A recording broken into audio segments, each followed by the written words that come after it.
Right, hey, it's Space, and welcome to another YouTube video. Playing some video games today. Today, of course, we're playing some more NBA 2K18, playing some MyTeam. So now 2 weeks into the MyTeam season and another week of working the auction house. Right now, checking out sales from working the auction house last night. Yeah, Friday night. Right now, closing in on 1 million MT. We know you like to see what we're doing at the moment to make MT in the NBA 2K18 auction house. So today's vid, we're going to show you the filter we're using and talk a little auction house strategy. Now, the filter we're using, we are still going after those silver and bronze currents needed for team sets. We have talked about this in past vids. Today, we'll attempt to go a little more in depth. We've talked about what sets have the most value. Sets like the Nuggets, the Clippers, the Spurs, and Kings, but other sets have cards with decent value too. The trick is to be able to spot these cards after every refresh. So for example, this little snipe here, you should know that this is the highest value silver current out there right now.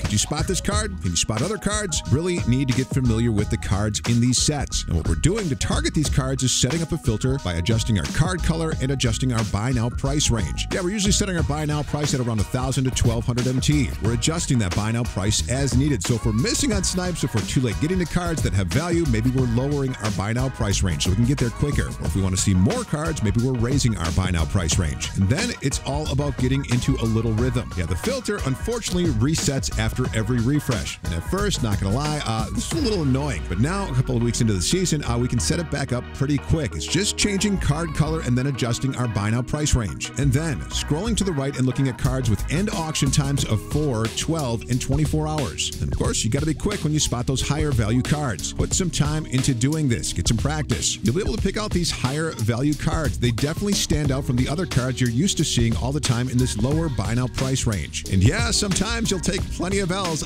miss on a snipe or buy a card that you think has value, but then only to find out that it sells for a couple of hundred MT more than what you sniped it for. When this happens, just be patient. Prices on cards fluctuate. Check on it later in the day. It might be less up and sell it for more. Yeah, I was pretty fired up to see my Thad Young sell last night for 7,000 MT. Yeah, there were only 2 up at the time, but without buy now prices. So I thought, why not? It's like fishing. Put it up for 7,000 MT, buy now, and yeah, boom, sold immediately. I guess some guy really wanted the Pacers' Roy Hibbert and was unaware that the card usually sells for around 2,000 to 3,000 MT.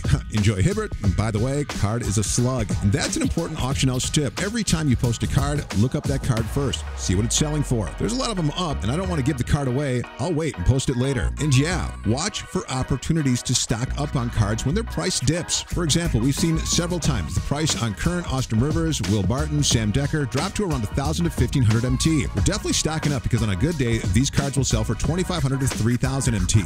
I do this with badges too this season. I see an opportunity to stock up on a higher value badge. If the badge price is dropping, I am buying. And sometimes waiting a couple few days later to sell these badges. So my plan moving forward, definitely want to get to 1 million MT. I did finish one more set. Yeah, I had to. Everything I have heard about the Celtics reward card, Reggie Lewis, had to get it done. And yeah, the card is pretty nice. So now, hopefully, I'm officially done with sets. Would like to get Historic Domination knocked out this weekend. We'll see if I can get that done. Would also like to share Party Pete's success running Supermax. Yeah, talk about the lineup he's running. Right now, though, I got to check some of my auctions, see if anything is sold, and get some more items posted. Yeah, take advantage of that. Having 50 items up at all times. Likes, you know we appreciate them. Subs, so you're checking out that next vid. For Party Pete, this is Space. We're out.